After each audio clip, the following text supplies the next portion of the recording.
Começa agora, Café com Política. Uma realização 96 FM e Jornal da Cidade. Seja muito bem-vindo à edição número 111 do Café com Política, que tem oferecimento de Brambila, acreditando no futuro. Comigo aqui na bancada, o consultor Kleber Santos. Kleber, bom dia, bem-vindo. Bom dia, Café, bom dia aos amigos que nos acompanham nessa manhã. Muito bem, aguardando aí o João Jabur, daqui a pouquinho ele está aqui, probleminha na hora de sair de casa, problema com o portão lá, mas já estará conosco. A Lorena Fagundes também conosco aqui. Bom dia, Lorena. Bom dia, Café, bom dia para todos. E o nosso convidado de hoje é Júlio César De Pieri Sanches. Ele é diretor da Agile Pesquisas e participa conosco ao vivo via Skype. Bom dia, Júlio. Obrigado por mais uma vez estar conosco aqui no Café com Política. Bom dia, Café, todos da bancada. É uma satisfação. Fala diretamente de onde? Londrina, Café. Como é que tá? Paraná. Frio aí ou não? Tá friozinho. Tá Frio bem. Grande Londrina. Bom, o Júlio fica conosco aqui, a gente vai avaliar, né, os grandes cenários aqui da política. Mas antes disso, quero mais uma vez agradecer aqui. Hoje temos o privilégio de ter o Café com Política quitutes da padaria Vó Angelina.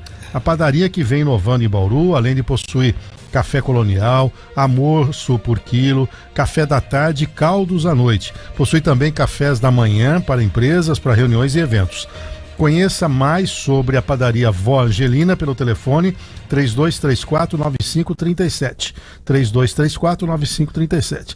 Você também pode acessar o Instagram, anota aí, @padaria Vó Angelina, aí você vai acessar. Hoje aqui, Kleber, tá gostando de ver aí ou não? Muito maravilhoso. Temos um lanche. O lanche, né? Opa, tá aqui. Atenção, merchan total aqui. Temos pão de queijo. Pão de queijo. Croissant, né? Croissant, bolinho de chocolate, de cenoura, né? Com chocolate. Também suco de laranja. Fresquinho. E salada de frutas. Salada de frutas também. Que Obrigado aí pela parceria, sempre que uma vez por mês a Vó Angelina vai estar conosco aqui. Claro, daqui a pouco tem um café aqui do Metropolitan Restaurante, né? Hoje eu pedi pra vir só café, viu? Porque você é mais bolo, aí nós não vamos mais. Quebra o regime. Ainda mais numa sexta-feira. Não, regime. Muito bem. Bom, nós vamos mudar aqui, vai ser culinária com política daqui pra frente. Muito bom. Muito bem, olha, nós temos aí dados importantes de pesquisa e hoje nós vamos aproveitar a expertise e o conhecimento do Júlio César da Agile Pesquisa para a gente interpretar. Ontem saiu uma pesquisa importante, é isso? Saiu sim, Café. Ontem a pesquisa da Genial Quest, divulgada ontem, indica que o Datena, lá em São Paulo, né? Vamos falar de São Paulo um pouquinho, aparece em terceiro lugar na disputa com 17%, enquanto o Ricardo Nunes tem 22% e o Guilherme Boulos 21%. Então, o Boulos e o Nunes estão tecnicamente empatados nessa pesquisa de ontem. Então, um detalhe interessante, que da hipótese de nem Datena e nem Marçal disputarem a eleição... O Marçal está aqui em posição aí? O Marçal, ele está com mais de 10%, eu não tenho aqui... Eu vou procurar aqui, mas é mais de 10%. Ele já entrou melhor que a Tabata, já entrou ali brigando. Eu diria que hoje, em São Paulo, já tem um empate triplo. Essa é a realidade de São Paulo nesse momento. Datena, Nunes e Boulos nesse momento. Em seguida vem o Marçal. Ô Júlio, como é que você vê essa questão em São Paulo? O Datena a gente sabe que vai, depois ele dá uma recuada. Do ponto de vista do calendário eleitoral, ele tem que agora sair da TV. Tem uma novidade que é o Pablo Marçal, que já sai com mais de 10%. Como é que você tem visto? E a Agile fez alguma pesquisa lá também que confirma um pouco esses números. Essa de qual instituto? Genial Quest. Genial Quest. Não. Cafeu, bom, São Paulo, uma disputa bem acirrada. O que eu consigo avaliar, vocês me ouvem? Eu escuto bem vocês. Tranquilo. Estamos ouvindo sim. Sim. Quem não estava ouvindo era o Kleber aqui, mas é no nosso estúdio. Tá bem. Que é possível deixar bem claro, e que eu acho que é o que vai acontecer na maioria das cidades brasileiras, é uma coisa que a gente tem que lembrar e pontuar. A eleição presidencial já aconteceu, já acabou, mas a campanha presidencial continua. Então, você tem players ali na disputa que a gente pega direita e esquerda, né? No final vai haver essa aglutinação de lados, né, de espectros políticos, e a disputa vai ser polarizada. Eu acho que o que mais vai pontuar ali, vamos dizer assim, fazer o dinamismo da da eleição em São Paulo vai ser já pensando na eleição presidencial de daqui 2 anos.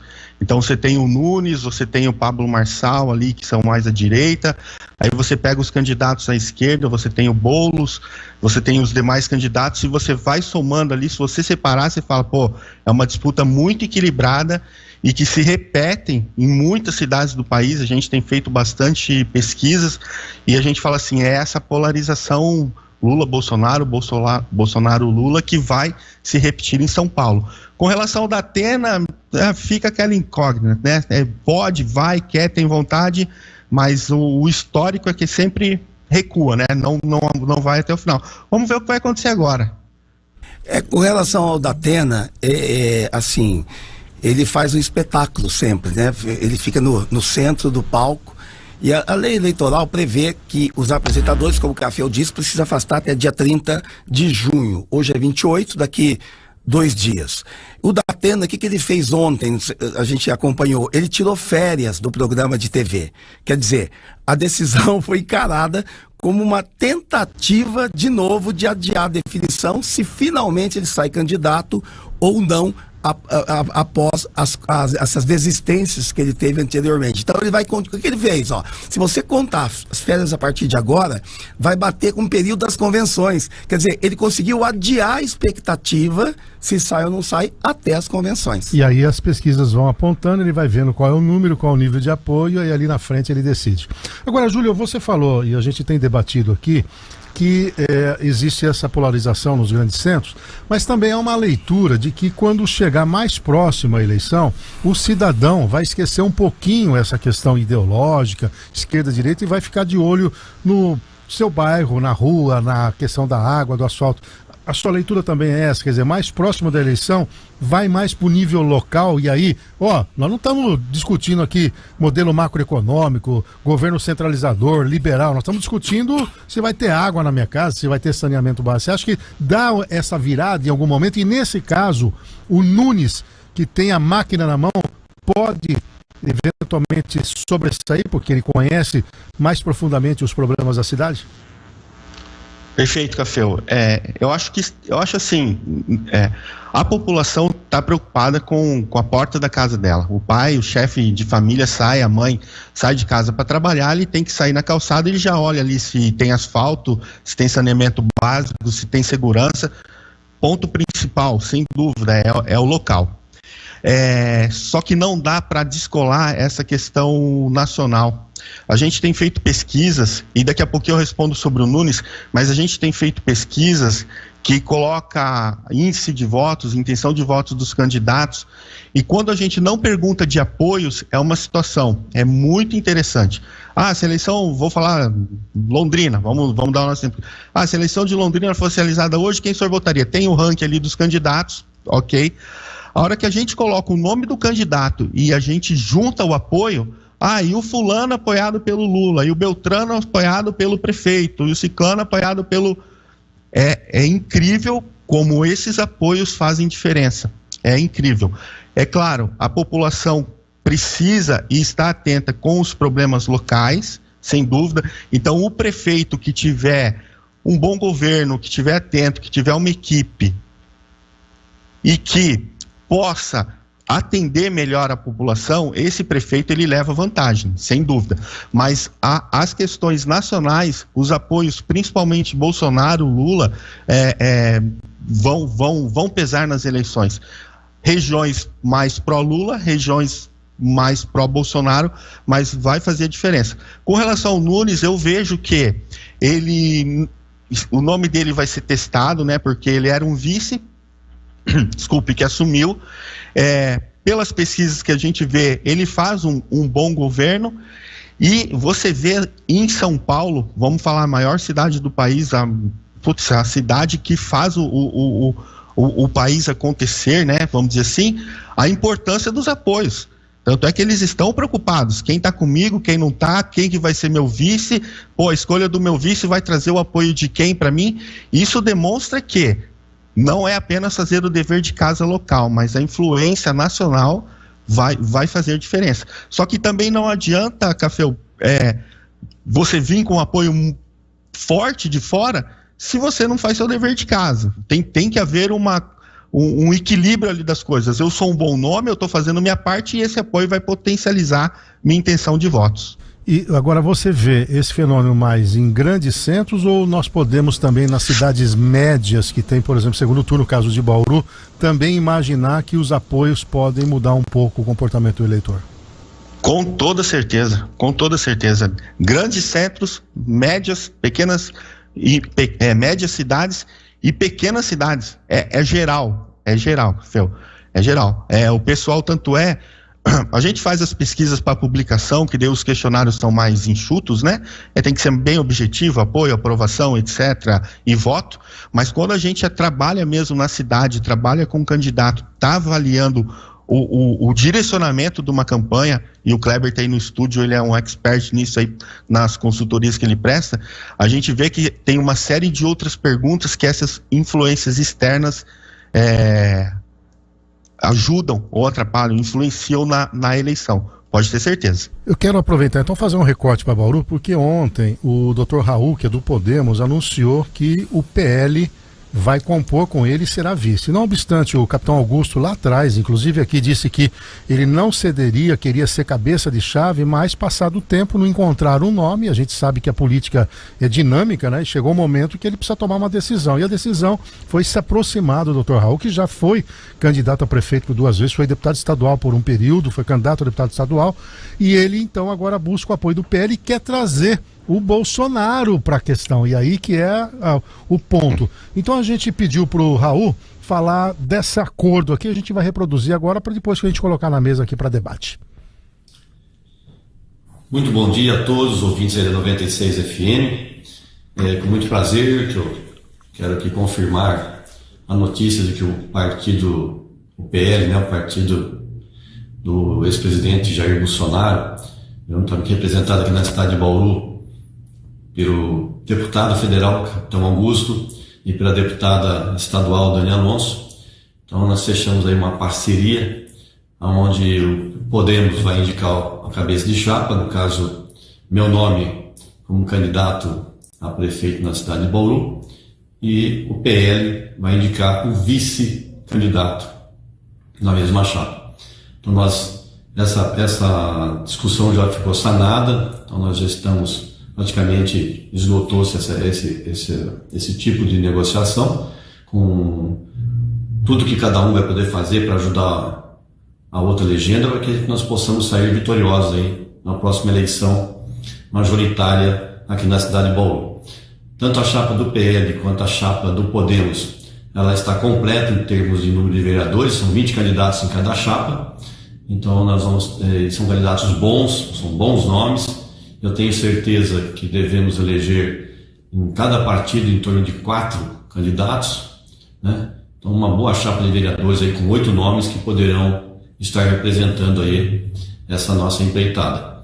E esperamos que com essa legenda bem forte aí que o PL se tornou o maior partido hoje no Brasil, possa somar forças com a gente, que a gente possa estar aí tendo mais condições de poder disputar uma eleição municipal sem ter a máquina administrativa na mão, né? Porque a gente sabe que uma eleição que se disputa com um prefeito que está no cargo é uma eleição bastante injusta do ponto de vista econômico, né?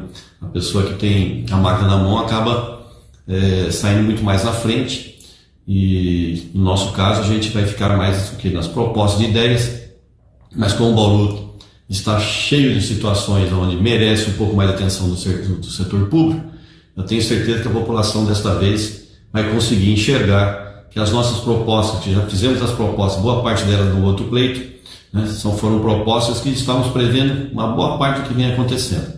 Então, esperamos que com essa parceria a gente possa agora entrar na disputa eleitoral de igual para igual, né, com bastante força, com bastante empenho. Temos a promessa aí do capitão Augusto de fazer agenda com o presidente Bolsonaro, com a Michele, com o astronauta Marcos Pontes, com o próprio Valdemar Costa Neto, estarem presentes aqui na cidade, né, participando ativamente desse processo eleitoral.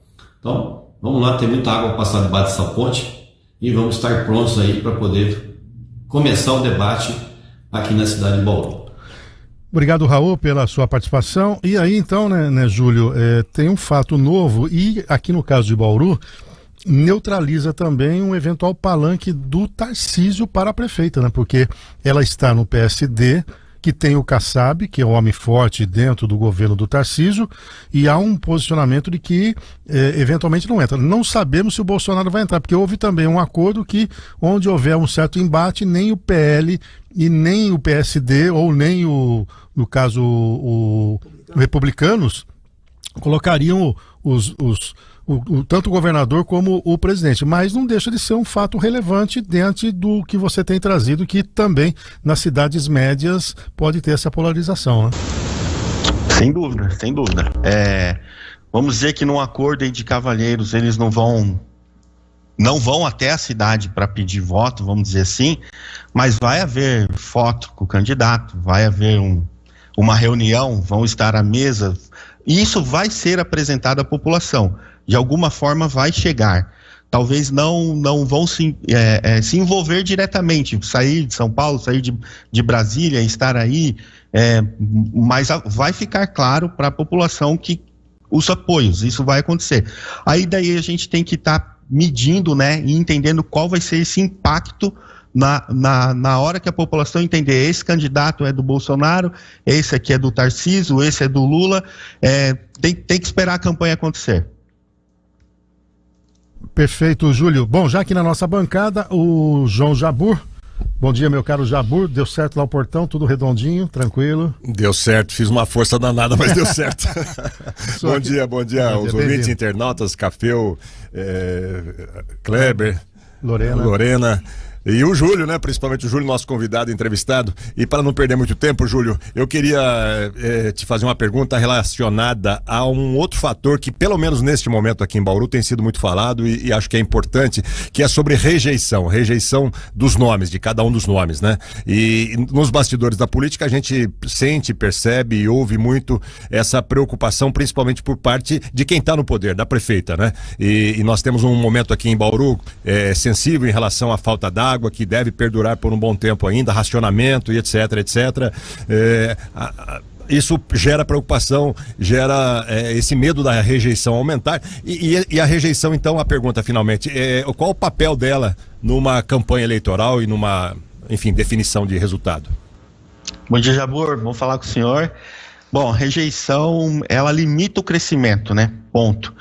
Dependendo do nível da rejeição do candidato, ela é uma rejeição que é possível de ser trabalhada, mas dependendo o nível que chegar, onde, sei lá, vamos pensar assim, passou de 30%, 35%, já começa a ser uma rejeição que você tem dificuldade de tirar, e isso limita o seu crescimento. Mas um outro fator muito importante que a gente tem que fazer as análises são o porquê da rejeição. Porque tem candidato que é rejeitado por falta de conhecimento, ele nunca foi testado, nunca disputou, aí você coloca o nome desse candidato, ele tem uma rejeição relativamente alta, mas o porquê dessa rejeição? Ele não é conhecido. Daí, a partir do momento que se começa a campanha e ele se faz ser conhecido, essa rejeição abaixa, é uma situação. Agora eu tenho rejeição por quê? Não consegui resolver problemas, prometi e não cumpri, fui testado e dentro do propósito do meu programa eu não consegui executar o que havia sido proposto. Corrupção, eu estou sendo genérico aqui, eu estou aleatoriamente falando de temas, tá? Uma pessoa que tem uma má fama na cidade inteira, ele tem uma rejeição alta, esquece, ele não vai conseguir derrubar essa rejeição e ele tem um nível de intenção de voto limitadíssimo. Então a rejeição sim é um fator importante, tem que ser medido, mas não só o percentual da rejeição, descobrir também o porquê daquela rejeição. Aí a gente consegue fazer um diagnóstico bem assertivo quanto ao desenvolvimento da campanha. O que confirma a leitura de que são 8 anos de mandato e a cada 4 anos você tem um plebiscito, né? Porque é como se você tivesse, se for candidato à reeleição, pedindo um aval para a população. E aí, meus 4 anos foram legais, né? Eu posso seguir mais 4 ou você está afim de colocar outra pessoa? Claro, a não ser que surja um fato diferente, muito relevante, mas o normal é que essa história da reeleição nos leve a cada 4 anos a um plebiscito, né? De concordar ou não. Mas você queria fazer uma questão nessa linha também, não é isso, Cléber? Só uma observação, como a gente acabou de ouvir do Júlio, tem aí a questão dos apoiadores, tem apoiador que aumenta a vontade de votar no candidato e tem apoiador que diminui a vontade de votar naquele candidato. Inclusive, essa é uma pergunta, eu sempre trabalho muito com o Júlio, a gente sempre eu procuro colocar essa pergunta, né, Júlio, você sabe disso, para a pessoa. Você te aumenta a vontade ou diminui a vontade? Porque isso é muito interessante para a gente trabalhar com isso. Mas o resumo de tudo é que o que define mesmo a eleição é a pessoa, aquilo que a gente fala o tempo todo, a emoção. Eu gosto ou não gosto? Então, quando a questão, por exemplo, da rejeição, ela tem vários motivos, né, Júlio? Tem, por exemplo, tem cidade, Café, que a gente pega a rejeição porque a pessoa não gosta do nome da família. Não voto. É da família X? Não voto. Ponto. Tem outra cidade, não, é porque eu não governou bem. Ele me frustrou. Porque, na verdade, quando clica ali coloca o voto, a pessoa está votando numa esperança, no que ele vai fazer por mim. Aí ele não faz, ou ele muda a postura. Tem candidato que é de um jeito na campanha, e depois, quando ele ganha o poder, fica aquela impressão. 50% acha que é Deus, e 50% tem certeza que é. Então, é um negócio meio complicado essa questão do candidato quando ele acaba ganhando e causa essa questão da rejeição. A rejeição, ela pode ser mudada, mas o importante é contratar a pesquisa desde o começo. Se você tem uma certa rejeição, se você começar 1 ano antes, 2 anos antes, você vai estudando, se vai diminuindo ou não, vai trabalhando o motivo da rejeição. E aí vai no que o Júlio colocou, que são as causas. Que são as causas. Então você identifica a causa e trabalha na causa. Nós temos, por exemplo, constatado, e o Júlio mesmo constatou comigo num caso aí, que a pessoa tinha uma rejeição alta, mas o motivo, ela era uma pessoa bacana, simpática, tranquila, mas todo mundo entendia que ela era arrogante, mas a pessoa era tímida.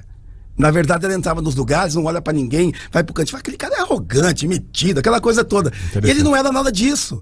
Só que a percepção da rejeição era essa. Aí teve que treiná-lo, dizer, olha, você vai treinar pra você ser quem realmente você é. Você é um cara que gosta das pessoas, então você vai começar a fazer isso. Ele foi pro psicólogo, foi tentar resolver, aí sim a rejeição baixou. Agora outro Mas aspecto, aí acabou a eleição. Aí já era. A próxima, outro aspecto, pegar bem Júlia, antes, né? Outro aspecto também, que é a dosimetria dos ataques, né? Vamos lá. Serão todos contra o prefeito, né? Então, em São Paulo contra o Nunes, no Rio de Janeiro contra o Paes, aqui em Bauru contra a Suelen, enfim, onde não tem reeleição, onde vai ter reeleição é isso. E aí, se a oposição, aqueles que querem o poder, não souberem dosar as críticas, pode levar à vitimização. Você não avalia que isso pode acontecer? Sim. Quando a gente jogava bola mais moleque, é nós contra a rapa, né? Lembra desse discurso? É bem isso. Só que o pessoal tem que ter a inteligência, estratégia e sabedoria.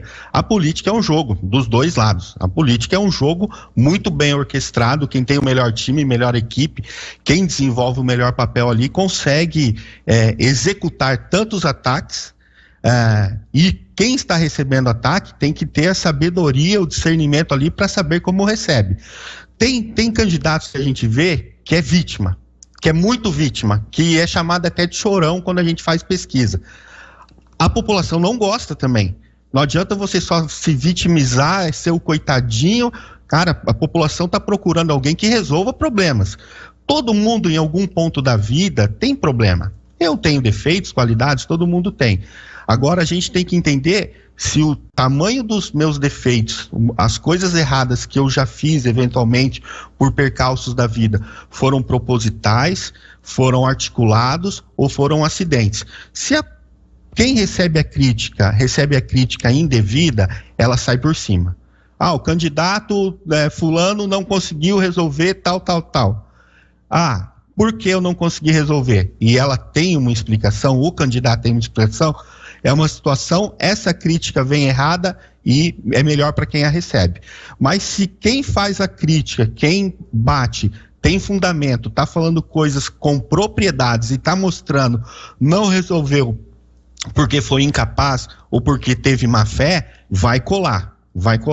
Então, tudo é situações. Então, até saber bater, a pessoa tem que saber bater. E então, assim, se tem fundamento, é verdade, vai machucar e vai fazer perder voto. Se não tem fundamento, é uma fake news, no seu tempo, e na política tem que ser tudo muito dinâmica, vai ser mostrado, aquele que bateu vai sair de mentiroso, o que sofreu a porrada vai sair de vítima e as coisas vão se equalizando.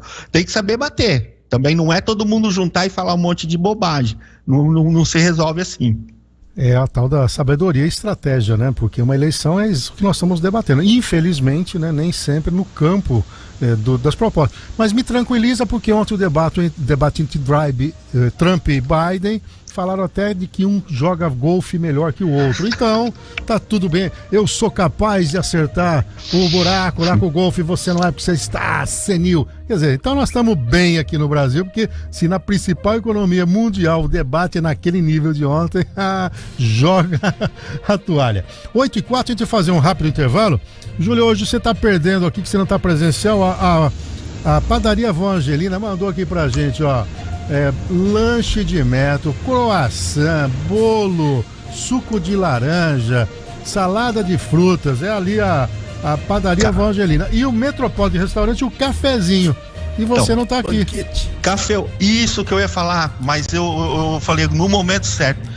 Se eu soubesse desse cardápio ontem, além de estar aí presencialmente para rever os amigos, eu estaria aí hoje para tomar esse baita café da Vó Angelina. Já tá convocado. Já tá convocado.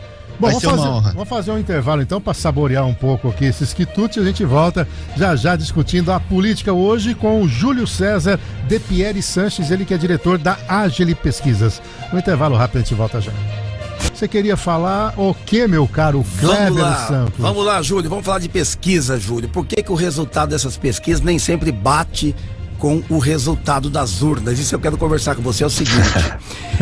As pesquisas, Júlio, que a gente sabe, ela não tem o papel de antecipar o resultado eleitoral. Na verdade, elas captam a intenção do voto no momento em que ela é realizada. Quer dizer, tudo que o candidato fez até o dia da pesquisa resultou no índice de intenção de voto que o eleitor declarou para o pesquisador, certo? Agora, ela não é, então, uma sentença, ela é apenas um indicativo. Se o candidato sabe ler estrategicamente a pesquisa, ele faz as correções e vai interferir no resultado até o dia da eleição. Quero saber o seguinte, se com a sua experiência como diretor de instituto de pesquisa, você confirma esse raciocínio ou se você tem outra explicação para esse movimento, essa diferença de números que tem acontecido de forma recorrente nas eleições. Vamos lá, Kleber. A sua explicação é excelente. Eu tenho a resposta aí. A pesquisa é uma fotografia do que está acontecendo naquele momento. É claro, a gente também não pode falar assim, 3 dias antes da eleição, eu fiz uma pesquisa e apontei o candidato A com 20 pontos na frente. Eu considero que se esse candidato A perder a eleição, eu errei a pesquisa. A gente tem que ter a ciência de que você não fez um bom trabalho, não tem como. Agora, o que acontece? Tem pesquisa 15 dias antes da eleição, 20, e a diferença dos candidatos é pequena. Hoje, cada dia mais, a gente vem percebendo ao longo das eleições que a gente trabalhou, e até o comportamento do eleitor. Você tem pesquisa que você faz na semana da eleição que você tem 20% do eleitor que não sabe em quem votar na semana. Aí você tem uma diferença entre os candidatos de menos de 5 pontos. Você tem 20% do eleitor que vai definir a eleição, sabe quando? No domingo, a hora que ele acorda, que ele está indo para a zona eleitoral votar. Então, essa diferença pequena entre os candidatos com um índice de indeciso alto faz com que, vamos dizer assim, os institutos nem sempre acertem o resultado que ele está apontando. Mas o que eu digo que é importante das pesquisas? O que eu digo? Primeiro, a publicidade das informações. Se você tem uma empresa correta, justa, honesta, que pauta por entregar para para a população o que ela realmente coletou, que não vai ser manipulada. Então essa informação é importante, porque o eleitor, ele também não pode ficar no escuro, ele não pode ser enganado pelos próprios players que estão disputando, pelos próprios candidatos. Então, quando você faz uma pesquisa correta e dá publicidade, isso é muito importante para o eleitor se situar, até para, em um momento entre, vamos pensar numa disputa de 4 candidatos, o que está ganhando, que acontece, a gente sabe que tem um monte de prefeito ruim aí, o que está ganhando é o pior, mas ele tem mais estrutura, tem máquina, está mais tempo, esse eleitor pode mudar a opinião dele de voto para colocar um outro candidato que venha a ser melhor do que aquele que está na frente. Então a pesquisa tem um papel muito importante no processo eleitoral, de não só balizar os candidatos, né, mas também dar publicidade para o eleitor tomar uma decisão mais consciente.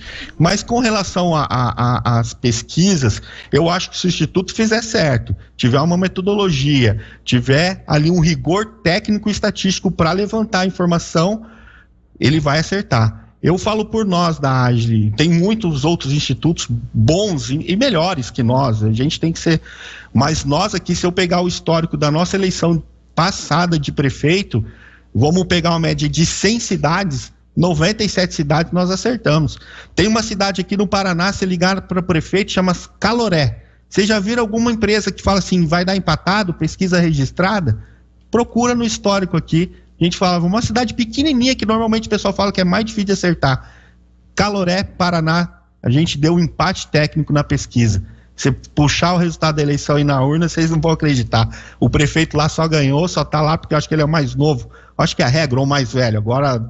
Mais velho. Então, assim, se a empresa fizer direito, vai acertar. Mas a pesquisa não é a urna, a pesquisa é um momento. Então pode ser que dê divergência entre o que apresenta e o que dá na urna. Dada a sua experiência também, vocês são demandados para as pesquisas, tanto que são registradas, como para consumo interno dos partidos. Há uma diferença da pesquisa para eu utilizar, para minha percepção como candidato e entender o jogo, então tem uma metodologia diferente ou não? Ambas são idênticas, o problema é dar ou não publicidade a ela. A metodologia é a mesma, o mesmo critério que eu uso para fazer uma pesquisa para o monitoramento da campanha e para a publicação é o mesmo, o cuidado e tudo mais. O que muda, Caféu, é a estruturação do questionário. Uma coisa eu falo assim, vamos fazer uma pesquisa para Bauru, a Cidade 360 vai publicar. Eu tenho um questionário mais enxuto, eu quero saber de votos, problemas da cidade e rejeição. Boa. Outra coisa é quando a gente senta com o candidato, com uma equipe técnica, com marketing, etc., comunicação, e eu não posso só como empresa falar para ele, você tem 10, o outro tem 20. Pega esse papel e joga no lixo. Onde estão meus 10%? O que pensam os meus eleitores? O que pensam os eleitores do adversário ao meu respeito? Quais são os anseios da população? Quais são os problemas bairro a bairro? Você entrega uma gama de informação para o cliente, que se ele tiver uma equipe competente, porque o candidato não vai, ele só vai ler se está na frente ou atrás, mas se ele tiver uma equipe competente que faça a leitura e que traça os caminhos, esquece, essa é a diferença. O rigor, o índice de acerto, a margem de erro é a mesma. O que muda é a consistência do questionário e os cruzamentos de informação que a gente entrega para os nossos clientes. Ou seja, é praticamente um diagnóstico para ele tomar decisões e fazer o seu prognóstico. E a pesquisa pública é aquela que vai dar só elementos estatísticos para você dizer para lá e para cá. Isso ficou muito claro. Pois não, Kleber?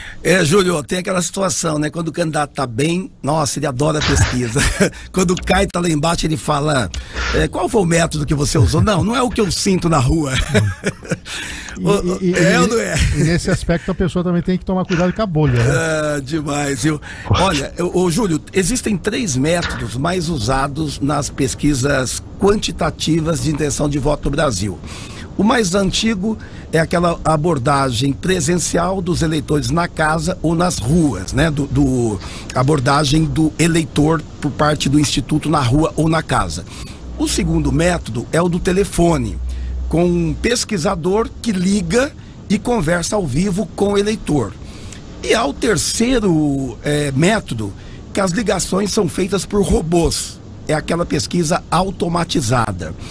Qual é a metodologia mais confiável? Boa pergunta, Kleber. Excelente. Kleber, o que a Agile usa? Vou falar o que a Agile usa. Nós temos equipes de campo, né, que saem de Londrina e vai até a cidade e faz a coleta face a face, que é um método mais tradicional, mais antigo, o que a maioria das empresas utiliza, tá? Então esse é o método tradicional que a gente fala, o senhor quer uma pesquisa em Bauru? Quero. Tá bom, estou deslocando uma equipe aqui de Londrina, está indo para Bauru, vai ficar 4 dias, vai dormir, etc. Vai bater palma na frente de alguma casa e vai entrevistar alguém que vai aparecer ali. É o método tradicional mais utilizado, muito bom. O outro método, que é essa de entrevistas por telefone, nós também fazemos e fazemos muito. Para vocês terem uma ideia, Kleber, nós temos uma estrutura entre o escritório de Londrina e o escritório de Bauru, 40 pessoas trabalhando todos os dias. Eu faço pesquisa no Brasil inteiro. Qual que é? Esses 2 métodos é o que eu mais gosto. E eu vou já falar do terceiro método que o Kleber comentou. Qual que é a diferença da pesquisa por telefone e da pesquisa face a face? A pesquisa por telefone, eu tenho um pesquisador aqui treinado, seguindo os mesmos métodos da minha pesquisa de campo, ou seja, o mesmo rigor estatístico, o mesmo planejamento amostral que nós teríamos na pesquisa face a face aí, eu tenho por telefone. Com a diferença que eu tenho um pesquisador treinado aqui de Londrina ligando para alguém da cidade e aplicando a pesquisa. Eu garanto os 2 resultados, tanto do campo quanto do tele. Eu ponho minha mão no fogo, eu falo, as 2 pesquisas que eu fizer, a gente vai acertar e vai passar a melhor informação para o nosso cliente. O terceiro método, Kleber, é o URA, que é a gravação.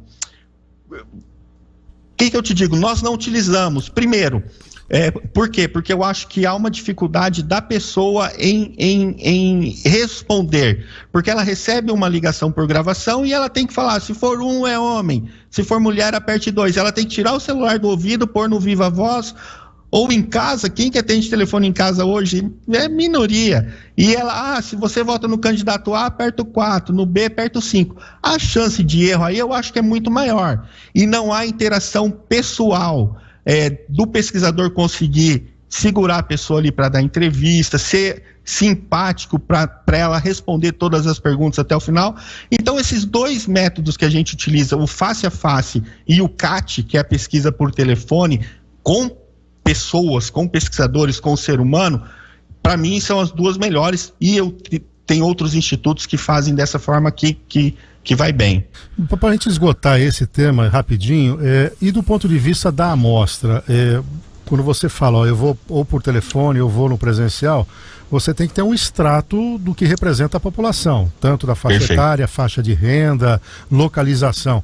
Eu sei que do ponto de vista estatístico, em determinado momento você fala, bom, com uma amostra de 2.000 pessoas, eu consigo ter 95% de certeza de que se eu aplicar essa metodologia várias vezes, ela vai dar o mesmo resultado. Mas do ponto de vista da definição da amostra, vocês se baseiam em quê?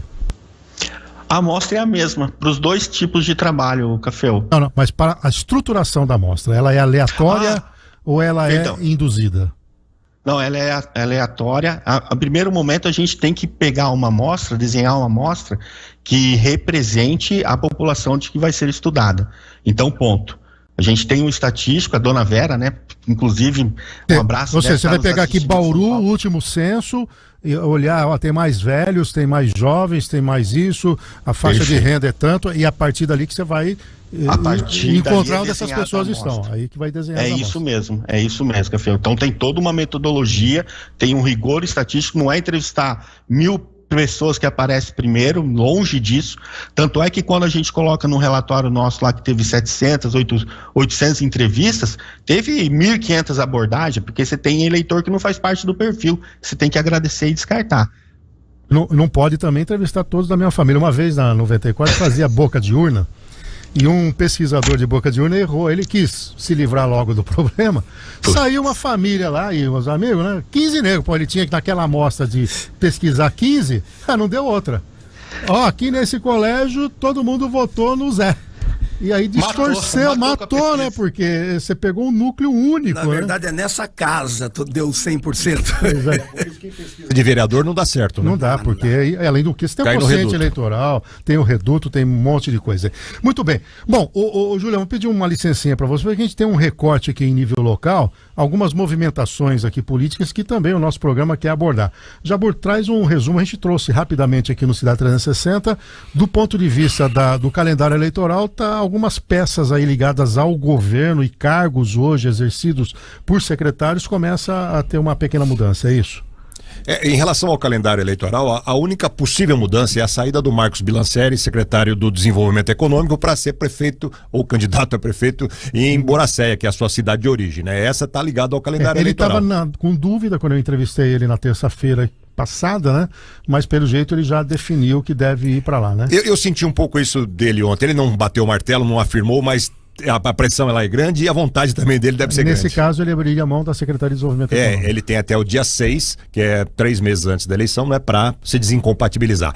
Outras 2 mudanças, eu acho que 2 mais ou menos garantidas, uma que é a saída do Roger Barudy da chefia de gabinete, a ida dele para a Secretaria de Esportes e a assunção lá no gabinete do Leonardo Marcari, essas têm mais relação com o momento eleitoral.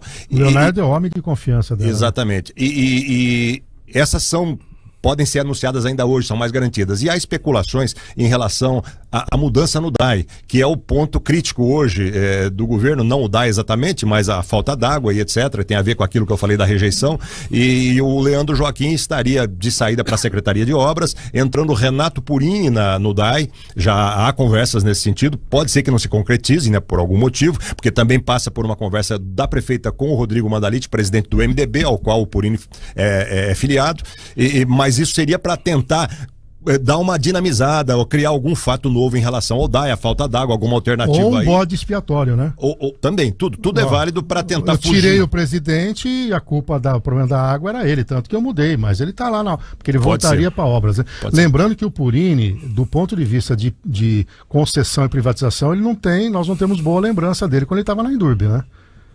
Teve um problema lá no governo do Tuga, né? Ele era o vice, assumiu a Indurbe, teve um problema lá. Já ia ter uma terceirização do lixo, daí 3 meses antes ele foi flagrado, já jantando, comemorando isso e aí a partir dali terceirização aqui em Bauru virou palavrão, né?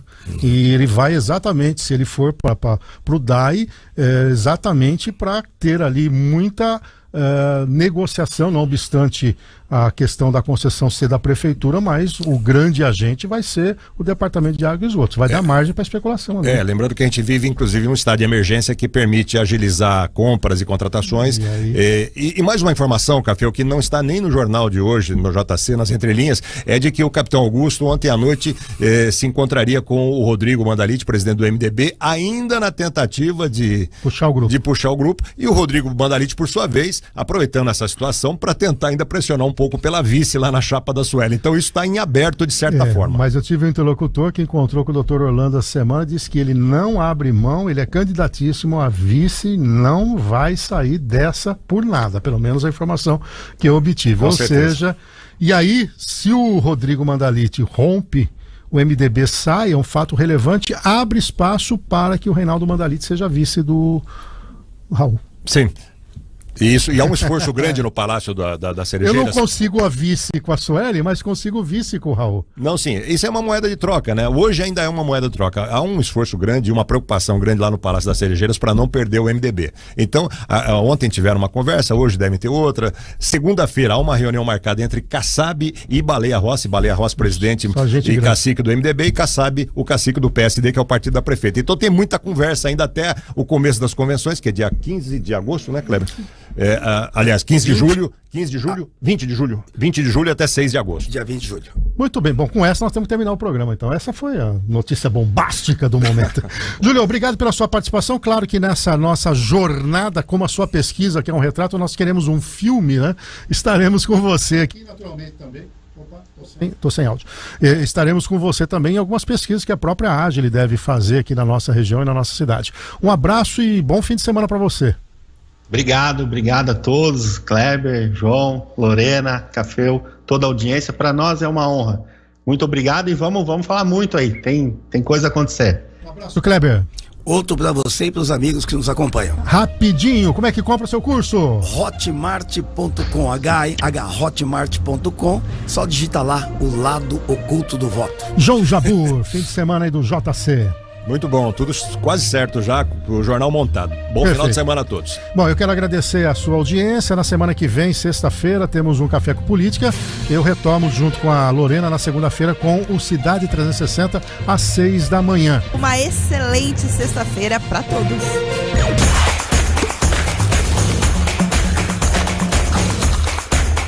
Café com Política. Oferecimento Brambila. Acreditando no futuro.